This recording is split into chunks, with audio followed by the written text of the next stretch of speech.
Buenas noches a todos, bienvenidos al acto cultural donde experimentaremos la música callada del silencio y de la escucha y la oración como fortaleza de la fe.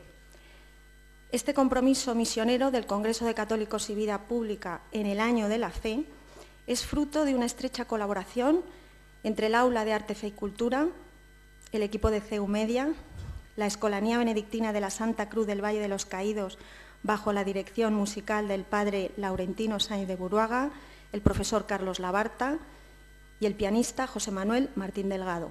Y, cómo no, con el coraje de profesores y alumnos universitarios voluntarios. Muchísimas gracias a todos. Decía San Agustín, no salgas de ti mismo, en tu interior habita la verdad. Y es que sin vida interior, sin meta ni sentido, sumergidos en la cultura del ruido, de las prisas, de la inmediatez, se hace difícil conocerse a sí mismo y a los demás, y sin mundo interior se vive para afuera y desde fuera. La saturación de información y su velocidad se hace realmente difícil reflexionar y discernir.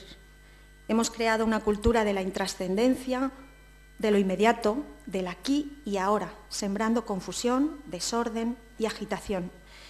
Esto crea un cierto vacío del alma, dejando a la persona a merced de lo que vaya surgiendo, arrastrado por los acontecimientos, por los ambientes, por las mayorías, y haciendo nuestra existencia inestable, cambiante, frágil y despersonalizada. Al perder el hombre el silencio, pierde las capacidades más esenciales de su propia identidad. Pierde la capacidad de escuchar, de encontrar y ser encontrado, de contemplar y orar en la intimidad con Dios. Por ello les pedimos encarecidamente que para favorecer este ambiente de recogimiento y oración no se aplauda hasta el final del acto, por favor. Conoceremos los frutos de la cultura monástica, de nuestro rico patrimonio cultural, una vida espiritual disciplinada, dedicados a servir y a buscar a Dios, uniendo su constante alabanza a Dios y al trabajo, y cuyo espíritu de creatividad y eficacia ha fecundado la historia de Occidente. Como veremos, arquitectura y vida monástica forman un binomio inseparable, de tal modo que hay tantos tipos de monasterios como reglas monásticas. Centenares de abadías, monasterios cubrieron Europa entera, desde benedictinos, cistercienses, jerónimos, cartujos, franciscanos, dominicos, órdenes mendicantes. Les invitamos, pues, a saborear, a través de estas bellas imágenes, este silencio fecundo que hemos encontrado en estos 12 monasterios de vida contemplativa españoles. Un silencio que proclama la presencia de Dios, un espacio de libertad para que actúe el Espíritu.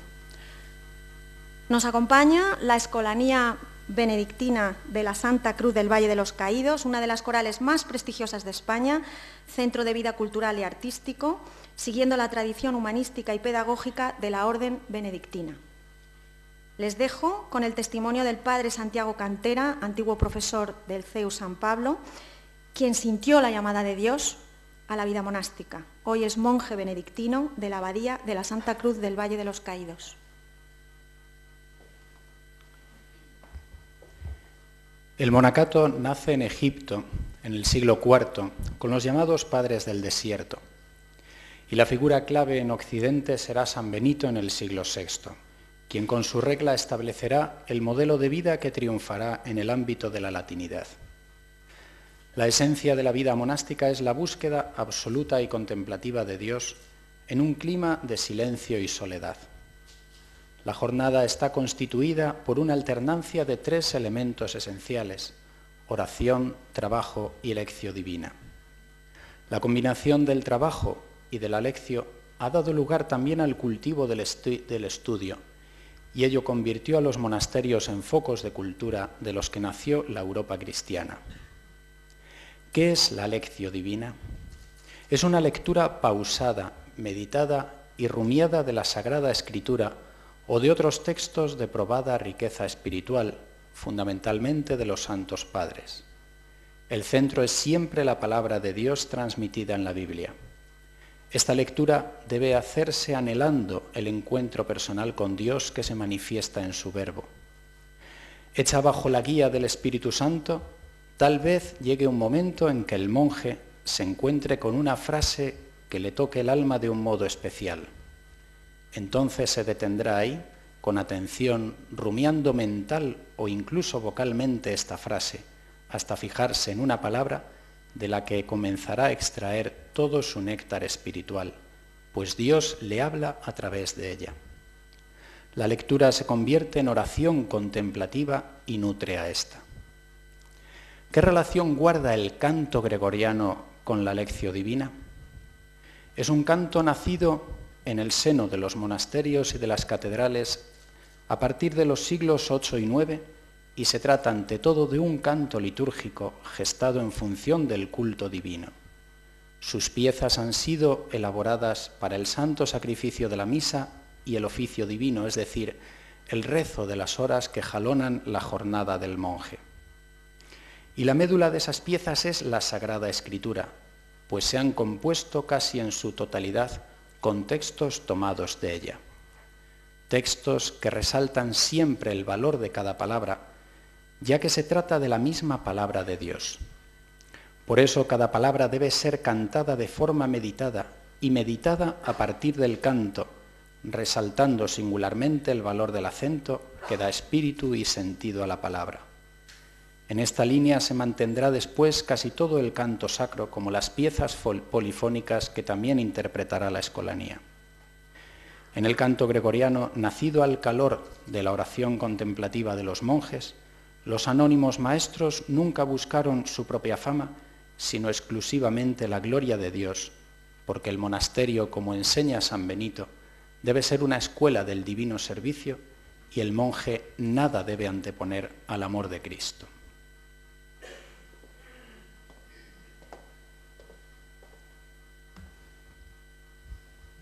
Estate, Señor, conmigo, siempre sin jamás partirte. Y cuando decidas irte, llévame, Señor, contigo, porque el pensar que te irás me causa un terrible miedo, de si yo sin ti me quedo, de si tú sin mí te vas. Llévame en tu compañía, donde tú vayas, Jesús, porque bien sé que eres tú la vida del alma mía. Si tu vida no me das, yo sé que vivir no puedo, ni si yo sin ti me quedo, ni si tú sin mí te vas. Por eso, más que a la muerte, temo, Señor, tu partida, y quiero perder la vida 1000 veces más que perderte, pues la inmortal que tú das, sé que alcanzarla no puedo, cuando yo sin ti me quedo, cuando tú sin mí te vas.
Escuela del Silencio, el claustro. Silentium loquendi magister. Benedicto XVI nos sorprendió en el día de San Francisco de Sales, patrón de los periodistas, con un original mensaje para la Jornada Mundial de las Comunicaciones, donde se pone de manifiesto que los nuevos evangelizadores serán buenos comunicadores si saben integrar silencio y palabra como elementos necesarios en el anuncio de la buena noticia, en la actual cultura mediática. El cruce de opiniones debe estar motivado por la búsqueda de la verdad, y ello exige silencio para discernir lo que es importante de lo que es inútil y superficial. La contemplación es la luz de la nueva evangelización. El alma, elevada a Dios, es iluminada con su luz inefable. Por ello, los monjes contemplativos, como los místicos, se asoman al misterio de Dios, atisban sus maravillas, gozan de sus confidencias, saborean su intimidad. Los monjes están llamados a irradiar a Cristo, que es la luz del mundo. La oración les hace particularmente transparentes a Dios. Su propia vocación y consagración son ya instrumentos de evangelización, porque evangelizan con lo que son, más que con lo que hacen. Su silencio fecundo proclama presencia, apertura, paz, maduración, espera. De este preciso reencuentro con el silencio sonoro de la escucha surge la experiencia íntima y personal que se llama oración, que no es otra cosa que entrar en comunicación con Dios. Por ello, la soledad y el silencio del claustro es un espacio privilegiado para encontrar la grandeza de Dios en la palabra. En la literatura del silencio, en el estudio científico, autores clásicos, la disciplina del trabajo, en su soledad habitual, gozosa, aunque no siempre cómoda. La contemplación silenciosa nos sumerge en la fuente del amor, que nos conduce a nuestro prójimo, porque en el silencio de la cruz habla la elocuencia del amor de Dios, vivido hasta el don supremo. Decía San Bernardo, el amor de Dios al hombre es la fuente de todo conocimiento que tenemos de Él, y por nuestra parte no hay conocimiento religioso de Dios sin amor. Así pues, la oración y la humildad son las condiciones necesarias para toda teología monástica. El claustro acoge un jardín pequeño, paraíso terrenal, hortus conclusus, o huerto cerrado, alegoría de la virginidad de María, núcleo de la vida monástica. Este claustro, según interpretación medieval de Honorius Augustinianus, siglo XII, tiene 4 lados. En el desprecio de sí mismo, el desprecio del mundo, el amor al prójimo y el amor a Dios. Cada uno de sus lados tiene una hilera de columnas, ya que el desprecio de sí mismo tiene como consecuencia la humillación de la mente, la aflicción de la carne y la humildad en la palabra. La base de todas las columnas es la paciencia. Las diversas dependencias representan las diferentes virtudes. El hospital es la compasión del alma. La sala capitular es el secreto del corazón. El refectorio es el placer de la santa meditación. La despensa es la Santa Escritura. La celda, la conciencia limpia. El oratorio es la vida inmaculada. El huerto de árboles y plantas es el conjunto de las virtudes. El pozo de agua viva son los dones que mitigan la sed. No cabe mayor riqueza en el simbolismo de esta arquitectura parlante que expresa la divina armonía.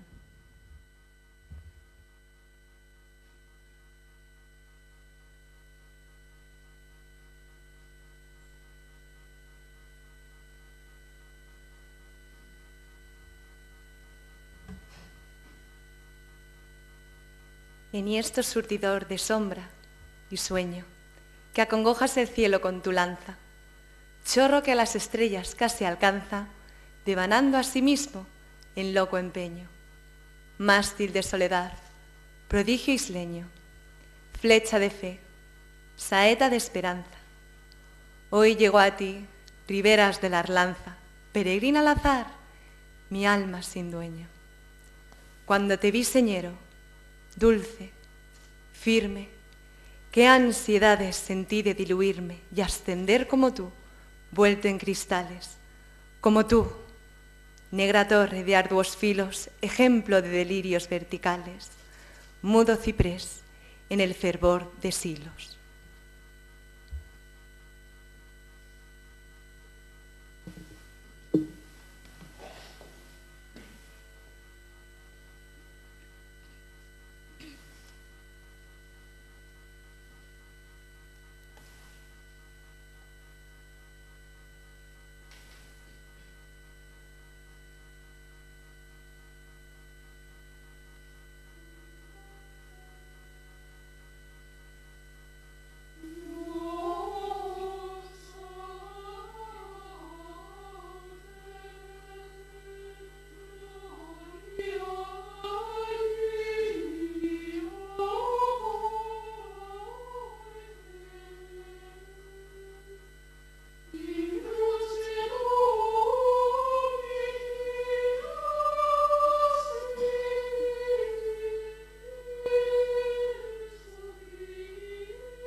En la Edad Media, las abadías, como focos de vida y cultura, en medio de tantas vicisitudes, irradiaban espiritualidad y el gusto por la investigación intelectual, mientras en la liturgia, fiel reflejo de esa cultura, se conciliaban perfectamente el gusto por las letras y el deseo de Dios.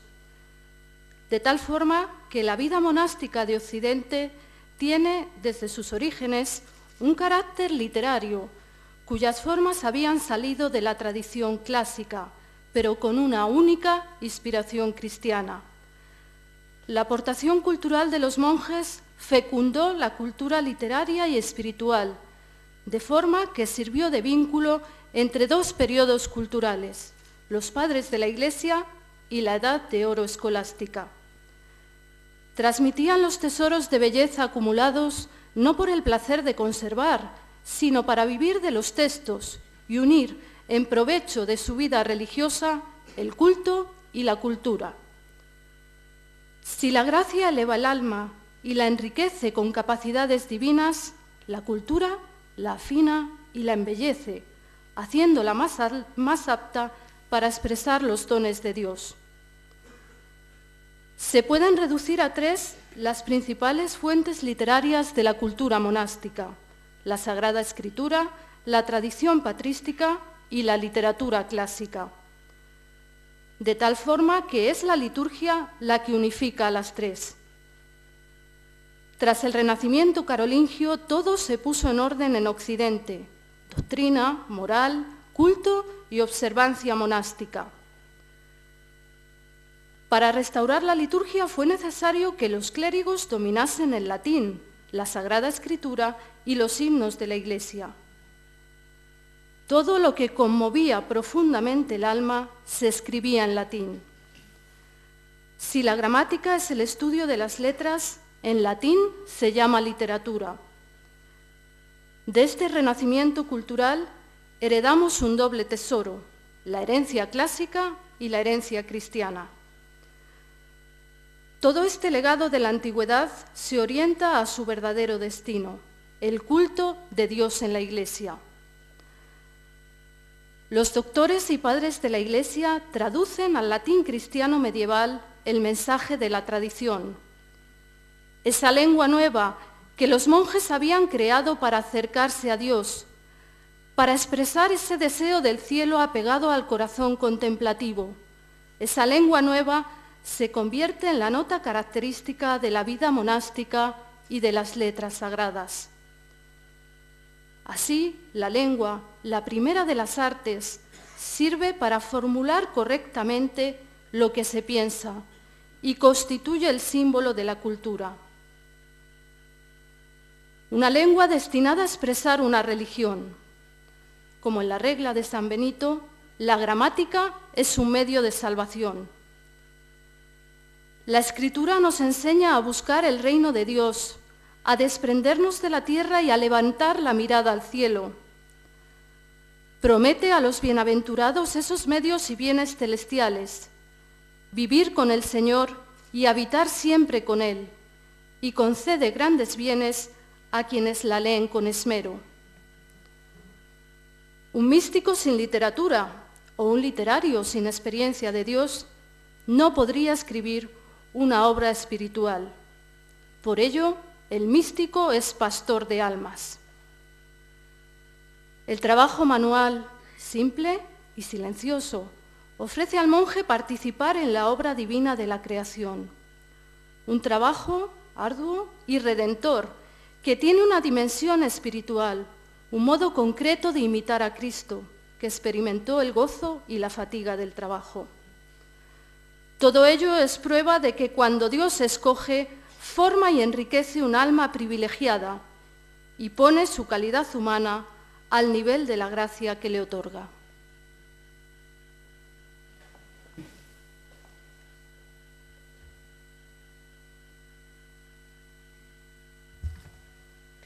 Escuchad al apóstol San Pablo. Si hemos perdido el juicio, es por Dios. Si ahora parecemos sensatos, es por vosotros. Tú, que quieres saber qué es gozar del Verbo, no prepares tu oído, sino tu espíritu, porque es la gracia la que enseña y no la lengua. Este secreto permanece oculto a los sabios y prudentes y es revelado a los pequeños. Sí, hermanos, es agradable y sublime la virtud de la humildad que obtiene la realidad de lo que no puede ser expresado y que es la única en aprender lo que no se enseña. Tan solo ella es digna de recibir de Dios y de concebir por Dios lo que no se puede explicar con palabras. Esta es la voluntad del Padre. Cuando el Señor dice, yo soy el camino, la verdad y la vida, nos declara el esfuerzo del camino y el premio al esfuerzo. A la humildad la llama camino que lleva a la verdad. La humildad es el esfuerzo, la verdad el premio al esfuerzo. Pero desde que me fié de Cristo, esto es, desde que imité su voluntad, empecé a conocer la verdad. No podría mantenerse nuestro edificio si no es sobre el cimiento sólido de la humildad. El amor es la fuente, el camino y la meta del hombre. Es su razón de ser y plenitud.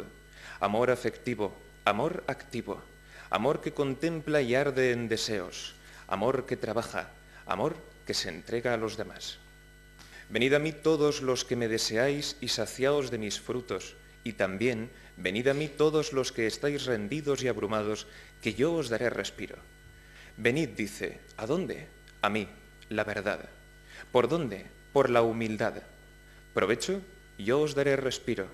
¿Qué respiro promete la verdad al que sube y le otorga al que llega? ¿La caridad, quizá? Sí, pues según San Benito, una vez subidos todos los grados de la humildad, se llega enseguida a la caridad.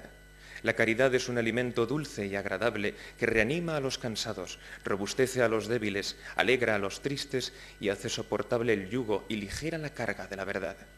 La caridad es un manjar excelente, exhala el aroma de las distintas virtudes y sacia a los hambrientos. Con ella se sirven también la paz, la paciencia, la bondad, la entereza de ánimo, el gozo del Espíritu Santo y los demás frutos y virtudes que tienen por raíz la verdad o la sabiduría. Bueno es, por tanto, el camino de la humildad. En él se busca la verdad, se encuentra la caridad y se comparten los frutos de la sabiduría. El fin de la ley es Cristo y la perfección de la humildad es el conocimiento de la verdad.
Thank you.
Jesús vivió 30 años en Nazaret, 30 años de vida oculta en los que redime al mundo desde la vida cotidiana.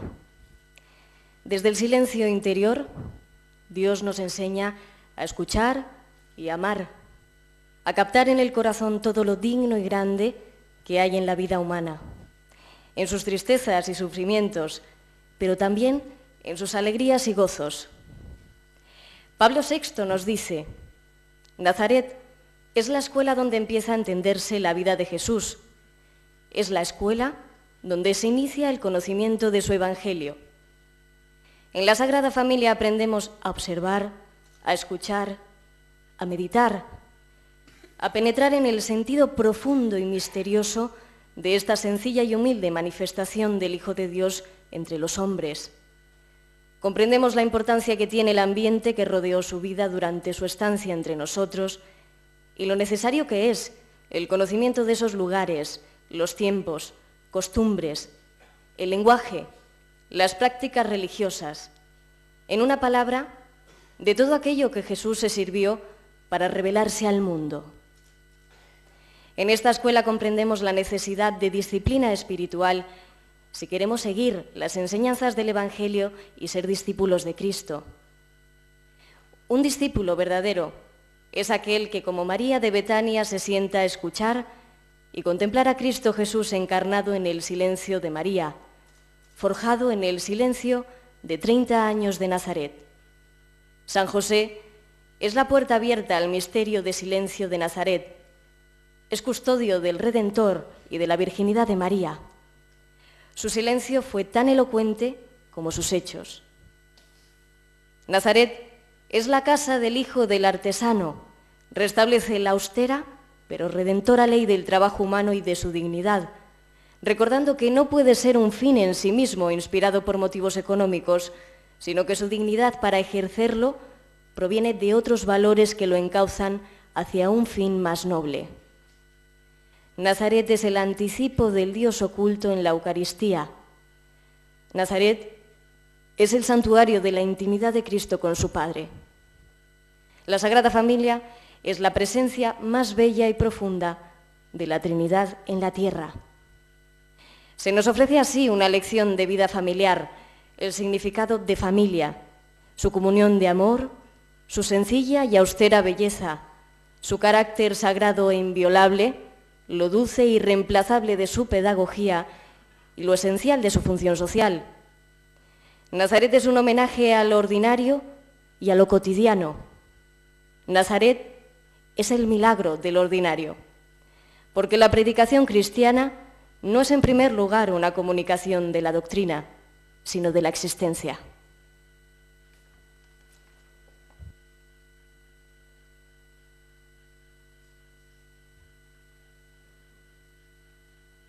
Desde que mi voluntad está a la vuestra rendida, conozco yo la medida de la mejor libertad. Venid, Señor, y tomad las riendas de mi albedrío.